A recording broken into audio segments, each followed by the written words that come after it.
Hello everyone, स्वागत है आपके अपने YouTube channel online GK GS classes में। बहुत दिनों बाद जो है हिंदी का क्लास हो रहा है और बहुत ही इंटरेस्टिंग चैप्टर है जिसका नाम है प्रगीत और समाज। हिंदी का ये जो है 9वां पाठ है और इस पाठ को हमने के इस प्रकार से पढ़ेंगे कि इसके ऑब्जेक्टिव और सब्जेक्टिव जो है रटे के तो आवश्यकता नहीं पड़ेगा, है कि नहीं। किसी भी चैप्टर का मेरा आप हिंदी का वीडियो उठा के देखिए, आप सिर्फ उसको सुन लीजिए कान में हेडफोन डाल के, उसके बाद आपको कोनो सब्जेक्टिव ऑब्जेक्टिव रटने की आवश्यकता नहीं होगी। तो चलिए इस चैप्टर को भी जो है हम लोग उसी प्रकार से उसी लैंग्वेज में पढ़ेंगे। तो आज की सभा जो है हमनी के शुरू करते हैं। सभा शुरू करने से पहले उसके राइटर के बारे में हम लोग जो है जानते हैं, काहे कि राइटर से रिलेटेड ऑब्जेक्टिव वो आप पूछ देता है कि नहीं। आइए जान लेते हैं सर। ठीक है, आज लाइन कटल है तब बाहर जनरेटर चल रहा है जिसके कारण आपको थोड़ा सा आवाज में डिस्टरबेंस महसूस होगा, लेकिन पढ़े वाला लड़का के फोकस जो है हमेशा पढ़ाई पे होना चाहिए, है कि नहीं। चलिए शुरू करते हैं। देखिए चैप्टर का नाम कोनो पूछे तो क्या है, प्रगीत और समाज जो है चैप्टर का नाम है। अब प्रगीत और समाज चैप्टर के नाम है तो इस चैप्टर के राइटर कौन है, तो इसका नाम है नामवर सिंह। अब नामवर सिंह जो है इसके राइटर हैं। तो अब हम आपसे एक और प्रश्न पूछेंगे कि प्रगीत और समाज क्या है। तो प्रगीत और समाज जो है निबंध है कि नहीं। अब जो है आपसे प्रश्न कोनो पूछे कि प्रगीत और समाज क्या है, निबंध है, उसके राइटर कौन है, नामवर सिंह है। कैसे याद किए थे, तो गीत गाएंगे, समाज में क्या होगा, नाम होगा। तो प्रगीत और समाज के राइटर नामवर सिंह। अब कोनो पूछ देवे कि नामवर सिंह के जन्म कब भइल हलै, तो जन्म 28 जुलाई 1927 को जो है नामवर सिंह का जन्म हुआ। कब, 28 जुलाई 1927। फिर पूछे कोनो कहाँ हुआ था, तो जियनपुर गांव के नाम था, जिला के नाम वाराणसी था और यूपी जो है का था, तो राज्य था। बात आपको समझ में आया। 28 जुलाई 1927 को नामवर सिंह का जन्म कहाँ, तो जियनपुर वाराणसी उत्तर प्रदेश में। आइए इनके माता जी का नाम वागेश्वरी देवी था, इनके पिताजी का नाम नागर सिंह। 9 से नामवर सिंह और 9 से नागर सिंह। नामवर सिंह के पिताजी के नाम नागर सिंह और नागर सिंह जो है पेशे से वो का थे, तो शिक्षक थे। ठीक है, आइए शिक्षा, ये जो है नामवर सिंह जो स्कूली शिक्षा इनकी गाँव से हुई, लगभग इंटर तक जो है गाँव में पढ़ते रहे। उसके बाद जो है ये बीए और एमए कहाँ से किए, तो बीएचयू से किए। बीएचयू जानते हैं लोग, बनारस यूनिवर्सिटी के नाम सुने होंगे, तो वहाँ से किए। ठीक है, उसके बाद ये जो है आलोचना त्रैमासिक के प्रधान संपादक थे। एक और आपसे प्रश्न पूछेगा कि त्रैमासिक के प्रधान संपादक कौन थे, तो नामवर सिंह थे। आई त्रैमासिक के प्रधान जो है क्या है, तो ये आलोचना है। ठीक है सर, आइए आगे जानते हैं। आलोचना मीन्स होता है शिकायत करना। मान के चले कि आप जो हैं हमर शिकायत किसी दूसरे टीचर से करेंगे कि भाई शनि मास्टर के पढ़ावे आवल रही, तो वो कहलाएगा हमर आलोचना। ठीक है, आइए नेक्स्ट, सम्मान। इन्हें जो है 1971 में कविता के नए प्रतिमान एगो कविता लिखे थे, उन्हीं के लिए साहित्य अकादमी पुरस्कार दिया गया। प्रश्न पूछेगा कि नामवर सिंह को साहित्य अकादमी पुरस्कार कब दिया गया, 1971 में।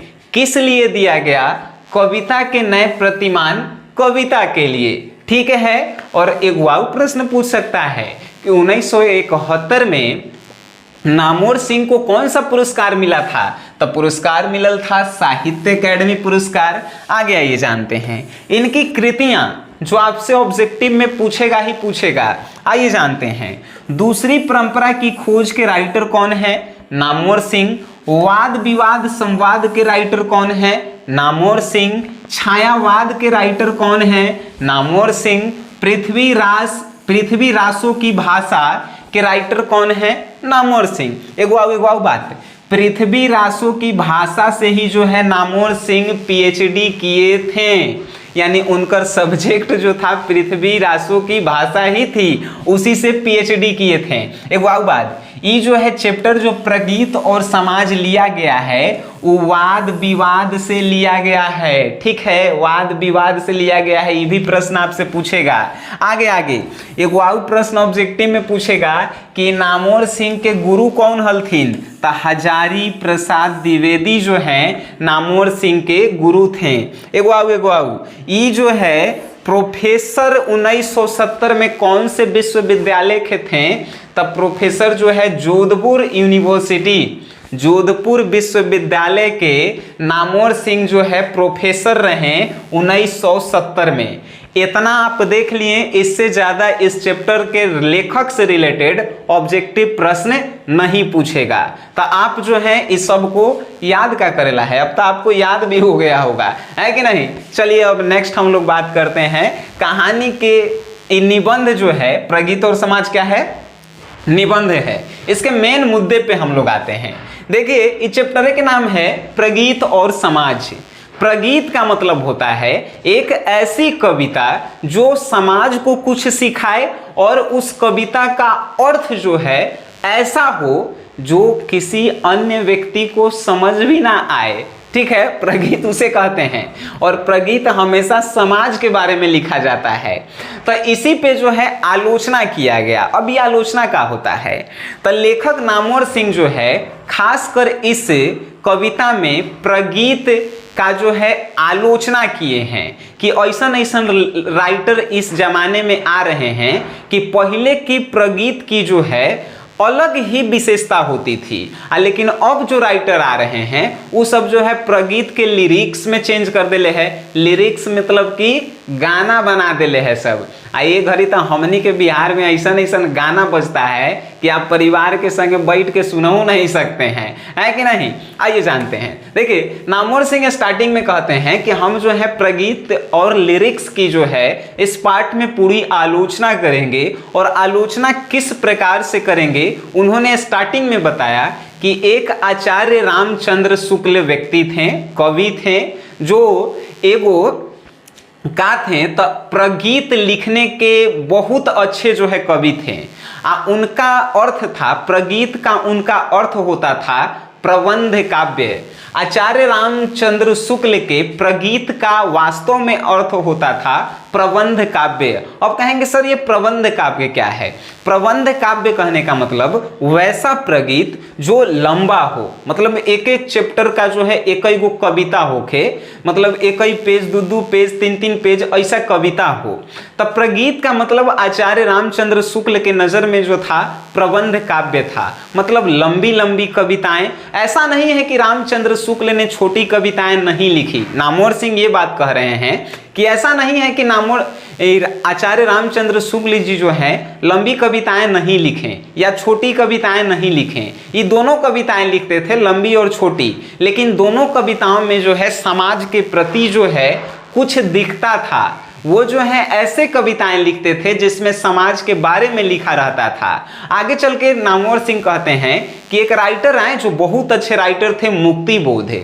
उन्होंने अपनी कविताओं के माध्यम से समाज को जो है काफी ज्यादा प्रोत्साहित किया और वो अपनी कविताओं के माध्यम से समाज को आगे बढ़ाने की कोशिश करते थे। उनकी कविताएं लंबी होती थी और उनकी कविताओं में समाज के बारे में पूर्ण रूप से लिखा रहता था। उनकी कविताएं भी छोटी हुआ करती थी, लेकिन वे छोटी कविताएं जो है इतना ज़्यादा अर्थपूर्ण होती थी कि आपको लगेगा ही नहीं कि वो छोटा कविता जो है समाज के बारे में नहीं है।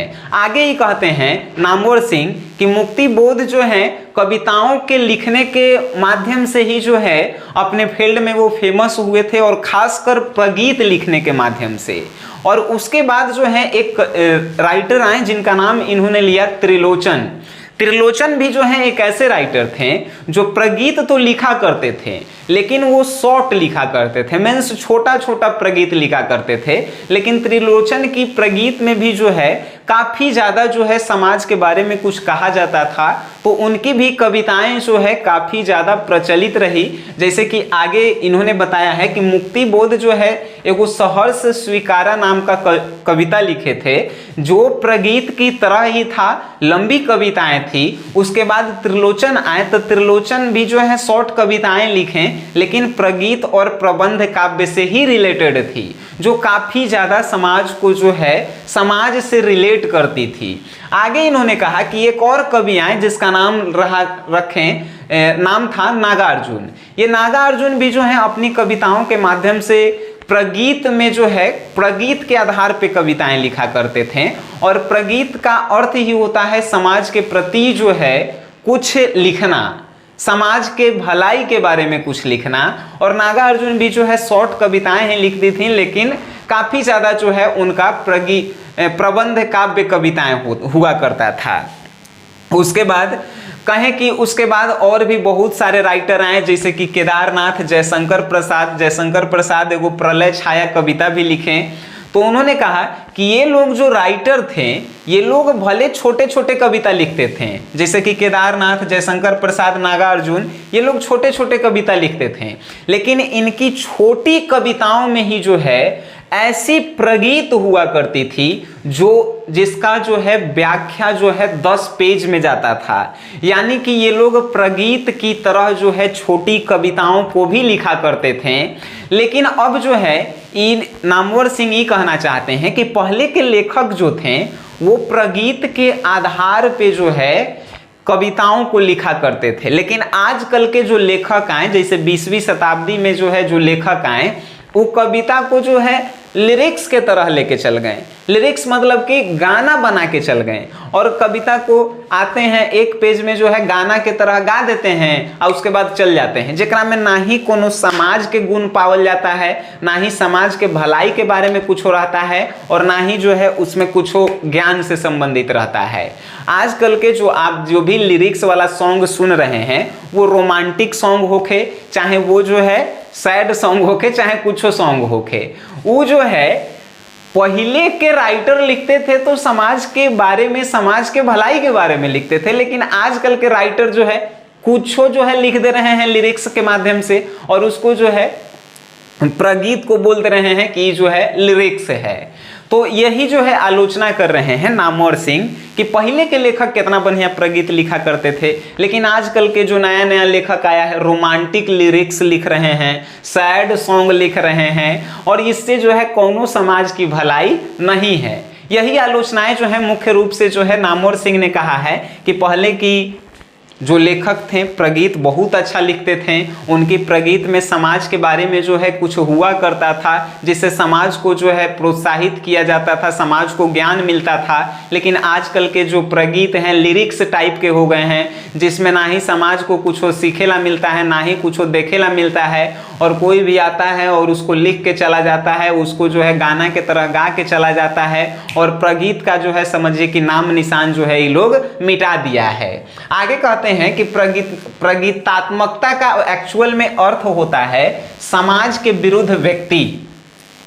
यानी आजकल जो है व्यक्ति जो प्रगीत लिख रहे हैं वो प्रगीत को प्रगीतात्मकता बना दिए हैं, मतलब कि वो समाज के विरुद्ध कुछ लिख दे रहे हैं।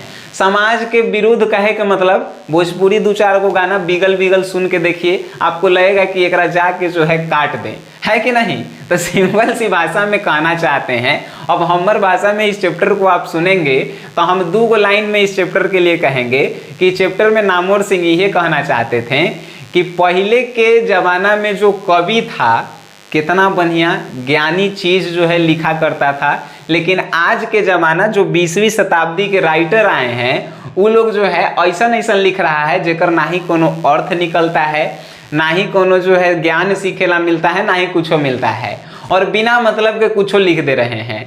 तो यही जो है इस चैप्टर का मुख्य बात था। हमें आशा नहीं पूरा विश्वास है कि इस चैप्टर को आप जो है बहुत बेहतर ढंग से समझे होंगे।